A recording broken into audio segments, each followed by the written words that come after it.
Friends, welcome to Janhvi ನಕ್ಷತ್ರ Kannada log. Friends, ನಾನು ಇವತ್ತು ಹೋಳಿಗೆ ಮಾಡುವ ವಿಧಾನವನ್ನು ನಿಮ್ಮ ಹತ್ರ ಶೇರ್ ಮಾಡ್ಕೊಳ್ತಾ ಇದ್ದೀನಿ. ಮೊದಲಿಗೆ ಒಂದು ಪಾತ್ರೆಯನ್ನು ಇಟ್ಕೊಳ್ಳಿ.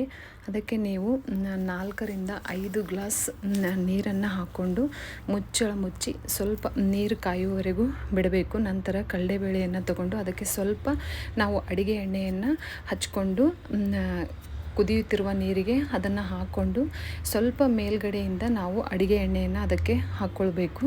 ಇದರಿಂದ ಎಣ್ಣೆ ಹಾಕ್ಕೊಳ್ಳೋದ್ರಿಂದ ಈ ಕಡಲೆಬೇಳೆ ಬೇಗನೆ ಕುದಿಯುತ್ತೆ.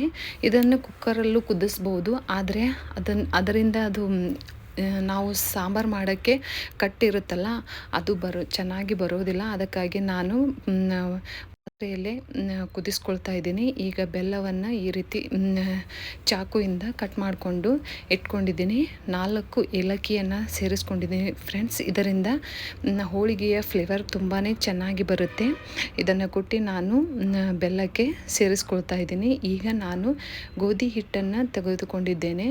ಅದನ್ನು ನಾನು ಜರಡಿ ಇಟ್ಕೊಂಡಿದ್ದೇನೆ. ಈಗ ಸ್ವಲ್ಪ ನೀರು ಹಾಕ್ಕೊಂಡು ಚೆನ್ನಾಗಿ ಮಿಕ್ಸ್ ಮಾಡ್ಕೊಳ್ತಾ ಇದ್ದೀನಿ. ನೋಡಿ ಫ್ರೆಂಡ್ಸ್, ನಾವು ಗೋಧಿ ಹಿಟ್ಟನ್ನು ಎಷ್ಟು ಚೆನ್ನಾಗಿ ಮೆದ್ಕೊಳ್ತೀವೋ ಅಷ್ಟು ಹೋಳಿಗೆ ಚೆನ್ನಾಗಿ ಬರುತ್ತೆ. ಈಗ ಒಂದು ಬೌಲ್ಗೆ ಎಣ್ಣೆಯನ್ನು ಹಚ್ಚಿ ನಾನು ಮುಚ್ಚಳವನ್ನು ಮುಚ್ಚಿ ಗೋಧಿ ಹಿಟ್ಟನ್ನು ತೆಗೆದುಕೊಂಡಿದ್ದೀನಿ. ಈಗ ನೋಡಿ ಫ್ರೆಂಡ್ಸ್, ಈಗ ನಾವು ಕುದಿಯೋಕ್ಕಿಟ್ಟಿದ್ದೀವಲ್ಲ, ಬೇಳೆ ಕುದೀತಾ ಇದೆ ನೋಡಿ.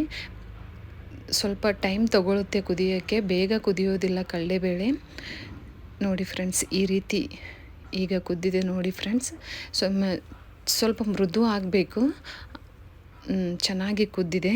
ಈಗ ನಾನು ಇದರಲ್ಲಿರುವಂತಹ ಈ ನೀರನ್ನು ನಾನು ಸಂಪೂರ್ಣವಾಗಿ ತೆಗೆದುಕೊಳ್ತಾ ಇದ್ದೀನಿ. ಮತ್ತು ಇದಕ್ಕೆ ನಾನು ಈಗ ಬೆಲ್ಲವನ್ನು ಸೇರಿಸ್ಕೊಳ್ತಾ ಇದ್ದೀನಿ. ನೋಡಿ ಫ್ರೆಂಡ್ಸ್, ಬೆಲ್ಲವನ್ನು ನಾವು ಸೇರಿಸ್ಕೊಂಡು ಒಂದು 5 ನಿಮಿಷದವರೆಗೆ ಗ್ಯಾಸನ್ನು ಮೀಡಿಯಮ್ ಫ್ಲೇಮಲ್ಲಿ ಇಟ್ಟು ಇದನ್ನು ನಾವು ಚೆನ್ನಾಗಿ ಮಿಕ್ಸ್ ಮಾಡಿಕೊಂಡು ಸ್ವಲ್ಪ ಈ ರೀತಿ ಕುದಿಸ್ಕೊಳ್ಬೇಕು. ಇದರಿಂದ ಬೆಲ್ಲನೂ ಕೂಡ ಕರಗುತ್ತೆ, ಚೆನ್ನಾಗಿ ಮಿಕ್ಸ್ ಆಗುತ್ತೆ. ನೋಡಿ ಫ್ರೆಂಡ್ಸ್, ಈಗ ಇದನ್ನು ಒಂದು ಮಿಕ್ಸಿ ಬೌಲ್ಗೆ ಹಾಕ್ಕೊಂಡು ನೀವು ಗರಂ ಇದ್ದಾಗ ಹಾಕ್ಕೊಂಡ್ರೆ ತುಂಬ ಸಾಫ್ಟಾಗಿ ಬರುತ್ತೆ. ನೋಡಿ, ಈ ರೀತಿ ಬಂದಿದೆ ನೋಡಿ ಫ್ರೆಂಡ್ಸ್. ಈಗ ನಾನು ಹೋಳಿಗೆಯನ್ನು ಮಾಡ್ತಾಯಿದ್ದೀನಿ. ಈಗ ಹಿಟ್ಟು ಕೂಡ ಎಷ್ಟು ಸಾಫ್ಟಾಗಿ ಬಂದಿದೆ ನೋಡಿ. ಈಗ ಇದಕ್ಕೆ ನಾವು ಎಣ್ಣೆಯನ್ನು ಹಚ್ಕೊಂಡು ಚೆನ್ನಾಗಿ ಉಳ್ಳೆಯನ್ನು ಮಾಡಿಕೊಳ್ಬೇಕು. ಈ ರೀತಿ ಮಾಡಬೇಕು ಫ್ರೆಂಡ್ಸ್. ಈ ರೀತಿ ಮಾಡಿ ಈಗ ನಾವು ಹೂರಣವನ್ನು ಅದಕ್ಕೆ ಹಾಕ್ಕೊಳ್ಬೇಕು. ಯಾವ ರೀತಿ ನಾವು ಯಾವ ರೀತಿ ಹೂರಣವನ್ನು ಈ ರೀತಿ ತುಂಬ್ಕೊಳ್ತೀವಲ್ಲ, ಅದ್ರ ಮೇಲೆ ನಾವು ಹೋಳಿಗೆ ಹೇಗೆ ಶೇಪ್ ಬರುತ್ತೆ ಅನ್ನೋದು ಡಿಸೈಡ್ ಆಗಿರುತ್ತೆ. ಈ ರೀತಿ ಚೆನ್ನಾಗಿ ಹೋಲ್ ಬೀಳದ ಹಾಗೆ ನಾವು ಇದನ್ನು ಈ ರೀತಿ ಮಾಡಿಕೊಳ್ಬೇಕು ಫ್ರೆಂಡ್ಸ್. ನೋಡಿ, ಹೋಳಿಗೆ ತುಂಬ ಜನಕ್ಕೆ ಹೋಳಿಗೆ ಬರೋದೇ ಇಲ್ಲ, ತುಂಬ ಹಾರ್ಡಿದೆ ಅಂತ ಅಂತಾರೆ. ತುಂಬ ಈಸಿಯಾಗಿದೆ, ನೀವು ಮಾಡ್ಬೋದು. ಸ್ಟಾರ್ಟಿಂಗಲ್ಲಿ ಯಾರು ಕಲಿತು ಬಂದಿರೋದಿಲ್ಲಲ್ಲ, ನಾವು ಟ್ರೈ ಮಾಡ್ತಾ ಹೋದರೆ ತಾನಾಗಿ ಬರುತ್ತೆ. ಈಗ ನಾವು ಪ್ಲಾಸ್ಟಿಕ್ಕನ್ನು ಯೂಸ್ ಮಾಡ್ಬೋದು. ನಾನು ಇಲ್ಲಿ ಇದನ್ನು ಹೋಳಿಗೆ ತಾಟನ್ನು ತಗೊಂಡಿದ್ದೀನಿ. ಅದಕ್ಕೆ ಸ್ವಲ್ಪ ಎಣ್ಣೆ ಹಾಗೆ ಸ್ವಲ್ಪ ಜೋಳದ ಹಿಟ್ಟನ್ನು ಹಾಕಿ ನನ್ನ ಮೇಲ್ಗಡೆ ಈ ರೀತಿ ನಾನು ಲಟ್ಟಿಸ್ಕೊಳ್ತಾ ಇದ್ದೀನಿ. ಈಗ ತವೆ ಗರಂ ಆಗಿದೆ. ಇದಕ್ಕೆ ಸ್ವಲ್ಪ ಚೆನ್ನಾಗಿ ಎಣ್ಣೆಯನ್ನು ಹಚ್ಕೊಳ್ಬೇಕು, ಯಾಕಂದರೆ ಇಲ್ಲಾಂದರೆ ಹೋಳಿಗೆ ಅದಕ್ಕೆ ಅಂಟ್ಕೊಳ್ಳುತ್ತೆ. ನೋಡಿ ಫ್ರೆಂಡ್ಸ್, ಈ ರೀತಿ ಸ್ಟಾರ್ಟಿಂಗ್ ಹೋಳಿಗೆ ಅಂತೂ ನನ್ನದು ಎಷ್ಟು ಸ್ವಲ್ಪ ಆದರೂ ಸ್ವಲ್ಪ ಹರಿಯುತ್ತೆ.